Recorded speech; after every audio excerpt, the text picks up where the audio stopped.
In the previous module, we demonstrated how good portraits are possible with on-camera flash, especially when you use bounce lighting techniques. When we bounce the flash off some large light-colored surface in the room, the main light affecting the subject isn't hitting them directly from the camera position, and this tends to give us more pleasing light. The idea of getting the main light off the camera is what brings us to off-camera flash. The main benefits of off-camera flash include better modeling of the subject because we can get shadows to fall at more natural angles. And you can see how direct flash gives us this unnatural shadow pattern. The light is coming in straight ahead, throwing shadows straight back. It also doesn't help that the flash is a relatively small light source, so the lighting also appears harsh. And it doesn't look natural. We're just not used to seeing people lit this way in the real world. We also get more controlled lighting of the environment when we use off-camera flash. Where we place the flash in relation to our subject and how we modify the flash, like with an umbrella or softbox, helps us control the visibility and exposure of the background and other parts of the room. When we start using multiple remote flash units, we can really start to fine-tune the lighting on our subject and the environment. Using off-camera flash also gives us the ability to use reliable, consistent manual flash. We can use manual flash when our flash is mounted to the camera, but when we do that, any change in distance between the subject and the camera is going to require us to manually adjust our flash power. But when the flash units are located away from the camera position and the subject is stationary, we can move the camera around without having to adjust the power of the flash units. Like we talked about before, it's not the camera to subject distance that affects the flash exposure, it's the flash to subject distance. So, if the flash to subject distance isn't changing, you're free to shoot pictures from any distance and your exposures should be fine. Alright, so there are plenty of good reasons to work with off-camera flash. So now, let's look at the gear we'll need to build off-camera flash setups.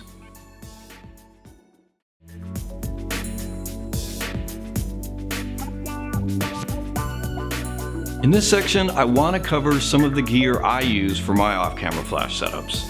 I recommend using items that are durable, compact, and affordable. That way, you'll not only have something that's easy to travel with, but reliable and easy to add on to. One thing I want to say right up front for off-camera flash portraiture, I prefer to use manual flash and manual camera settings. This gives me the control and the consistency I need for the way that I work. Now, that doesn't mean I wouldn't use TTL in some situations, and I think it's fine to use TTL flash control if it fits your working style. But TTL systems require that all lighting units and the camera are compatible, and with multi-light setups, you'll have to make sure you know how to handle things like TTL controlled lighting ratios and some of the other special features unique to your setup. Because I use manual flash for the most part, I can get away with lower priced flash units for multiple light setups. A basic manual flash doesn't have to be compatible with my camera because I'm not using TTL. I'm just using the flash as a basic light. As long as I can control the power of the flash output manually, that's all I need. If you decide to use budget, off-brand flash units for your setup, be sure to check reviews. I've had some bad experiences with cheap flash units. So add high-quality gear to your setup as you can afford it, and in the meantime, look into off-brand solutions if you want to experiment with more lights in your setup. Alright, so like I said, I prefer to use manual flash and camera settings for off-camera flash portraits. It's simple enough to set the desired flash power for each light in your setup. Then all you've got to do is press the shutter and you'll get consistent exposures with each shot. All you need really is some way to sync the flash units to the camera so they fire at the time of exposure. And we can trigger the lights to fire at the right time by using a master flash, a basic sync cable, or some other type of trigger. And we're going to get into how to trigger and sync your remote flash units later. Right now, let's go over the basic parts of an off-camera flash rig. We start with a good basic light stand. This one is sturdy enough for speed light type flashes and modifiers. It's air cushioned, which helps prevent equipment damage. It extends to a height of 8 feet and closes down to about 27 inches. It only weighs about 2.5 pounds, so it's really easy to carry 2 or 3 of these together in a light stand bag. This is an umbrella adapter. Now, I can't stress enough how important it is to get a well-made, strong, and durable umbrella adapter. You can definitely pick up some less expensive models, but I've been really disappointed with some of those. The cheaper ones tend to break down on you. I've had ones that lose the ability to securely hold an umbrella, or they won't hold the position of the flash correctly because they start to slip. My advice is to invest in a good one like this. It's going to save you money in the long run because you won't have to replace it like you'll end up doing with the cheap version. Umbrella adapters usually come with one or a couple of threaded studs. You secure a stud to the top hole of the adapter, and this allows you to attach a cold shoe on top. The cold shoe is where you secure the foot of your flash unit. Now usually you want to point the flash unit away from you as the main lever of the umbrella adapter is on your right. And the reason we do this is because the hole for the umbrella is angled to work properly in this orientation. So at this point we've got the flash attached to the cold shoe, and the cold shoe is secured to the umbrella adapter, and the umbrella adapter is secured to the top of the light stand. The modifier I use most often is a translucent shoot-through umbrella. The shaft of the umbrella is placed in the hole of the light stand and secured. Instead of using the light that bounces back out of the umbrella, with a shoot-through, you're using the light that goes through the umbrella to light your subject. This allows you to position the surface of the umbrella very close to your subject if necessary. And these are easy to pack along with the light stands. They add very little to the weight, and they create a very pleasing light. Now, your subject isn't just getting the light directly from the surface of the umbrella. In a regular sized room, they're probably getting some extra light that's coming out of the back side of the umbrella and bouncing around the room. So that helps cut down on the contrast, giving you the look of softer light. If you want more control over the spread of light, closing off the back end of the modifier will do that for you. And you can do that with a softbox or a hybrid modifier that looks like an umbrella softbox combo. This is a great little softbox that works with most flash units. You don't need to use a cold shoe with this because it has a special bracket that comes with the softbox. The flash sits on the outside of the softbox, which can help with some optical triggering setups that require a clear line of sight to work. And we definitely need a reliable way to trigger and sync our flash units. That's what we'll talk about next.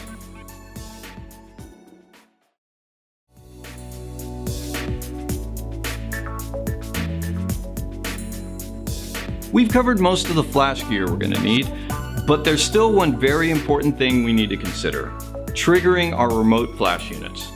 Whether you're using a single off-camera flash or a multi-light setup, you're still going to have to sync your flash units to your camera so that they fire when you click the shutter.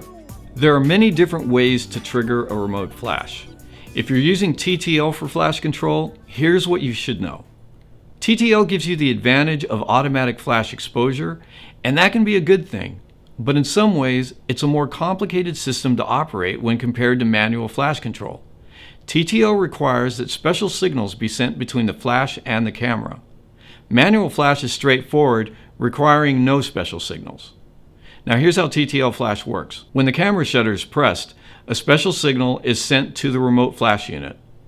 That remote flash unit produces a pre-flash, and the camera uses that pre-flash to calculate the proper flash power for the scene.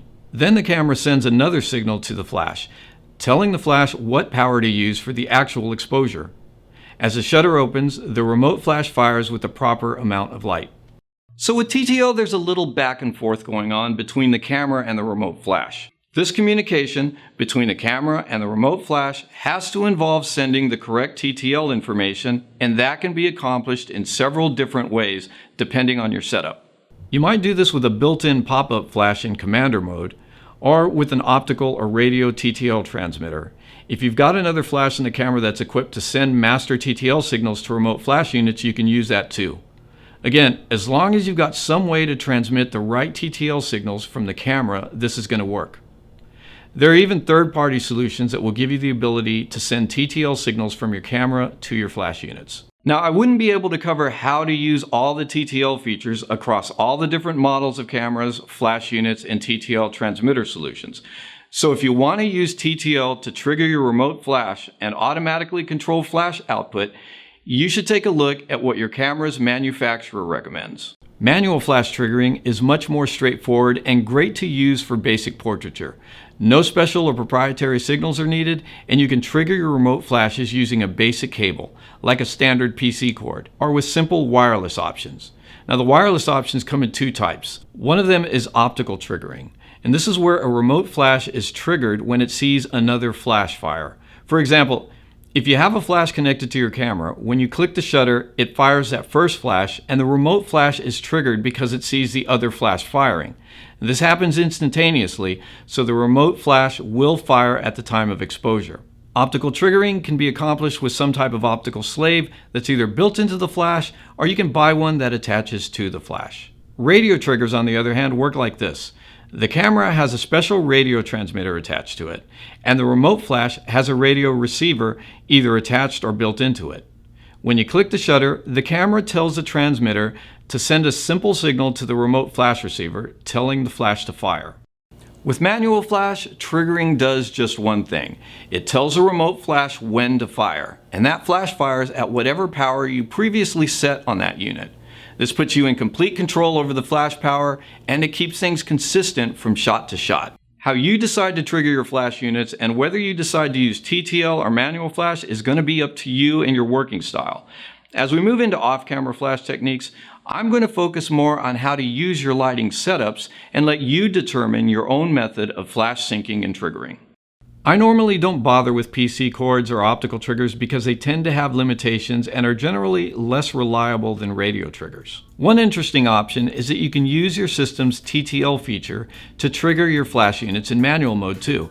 In other words, you'll set your flash units to manual mode rather than TTL, but trigger those flash units using TTL signals. Now, this might be an option for you if you want to use manual flash but you don't want to invest in extra wireless triggering gear.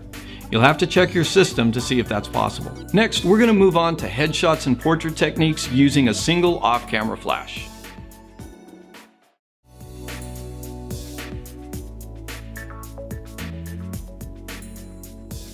In the previous lessons, we talked about different ways to set up and trigger remote flash units.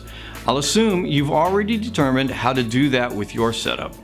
So now we're going to get into the placement of the main light and the subject in a single off-camera flash setup. Now, the standard placement of the main light for most portraiture is the 45-45 position.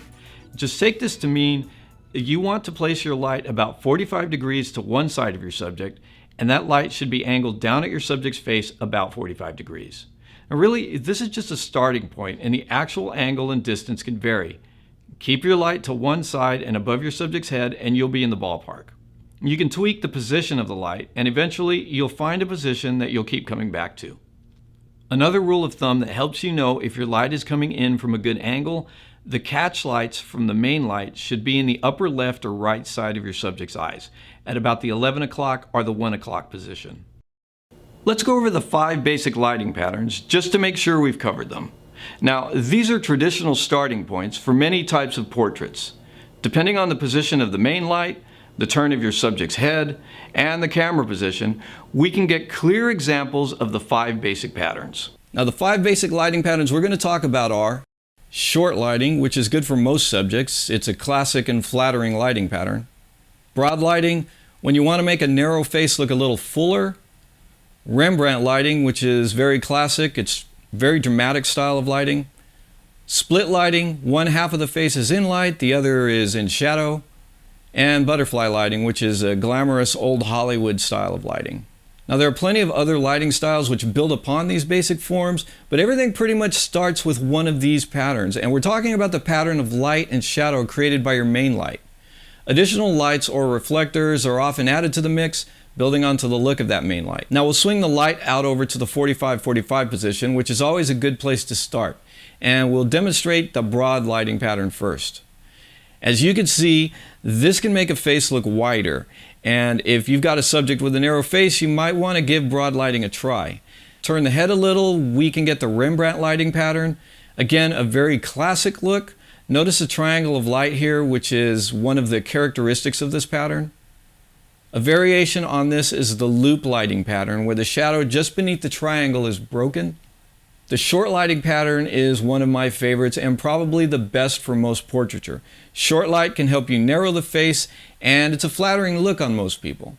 As I move the light a little, you can see the effect of this pattern. Now we'll move the light just in front and above the subject's head to get the butterfly lighting pattern. It's an old Hollywood look and it has the characteristics of the butterfly-shaped shadow under the nose. Depending on how you tweak it, this light is great for hiding certain flaws as well as accentuating things like cheekbones and the chin. The neck gets this large shadow cast on it, making the front of the face the main focus. Then there's a split lighting pattern, which is also fairly dramatic. It has its uses, but it isn't the best for standard portraiture. And most of the time you'll be using some kind of umbrella or softbox for your main light in order to cut down on the hard contrast. Here's a quick run through of the patterns using a shoot-through umbrella, and notice that the transitions between light and shadow are wider, giving you that softer look. The reason this is happening is because the umbrella helps create a larger light source.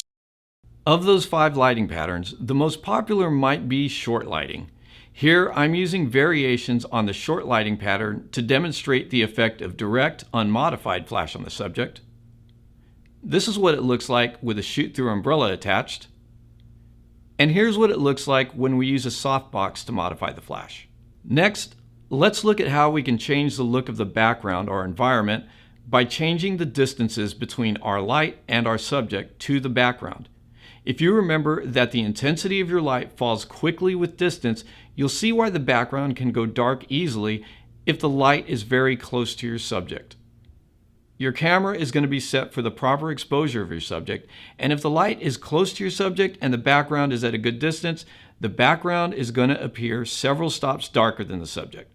It might even be completely dark. Bring the whole setup closer to the background and you'll see more of the background. And if you bring the light a good distance away from the subject and the background, the whole scene is going to get about the same amount of light. Now, one common situation when working with a one light setup is that you'll get strong shadows on one side of the subject, and that might be exactly what you're looking for with some portraits. It's a classic dramatic look, but adding some fill light can give your portraits a less intense look. If you've got a second light to work with, you can use it to fill in some of the shadows on the darker side of the subject. But since we're talking about using only one flash in this section, we'll use a standard reflector or foam core panel to add some fill. This cuts down on the contrast of the shot without destroying the lighting pattern we've established. Okay, we've shown that a lot can be done with a single off-camera flash directed at your subject. But just like when your flash is mounted to your camera, you can take advantage of bounce lighting with off-camera flash. Turn your direct flash toward a large white wall and you've got a big, beautiful light to work with. And you can leave your light set up like this and move around the room to get shots at different angles. One light flash portraits are easy to do. With a little practice, you can produce a lot of different looks in a short portrait session. But add 1 or 2 more lights and it gets even better.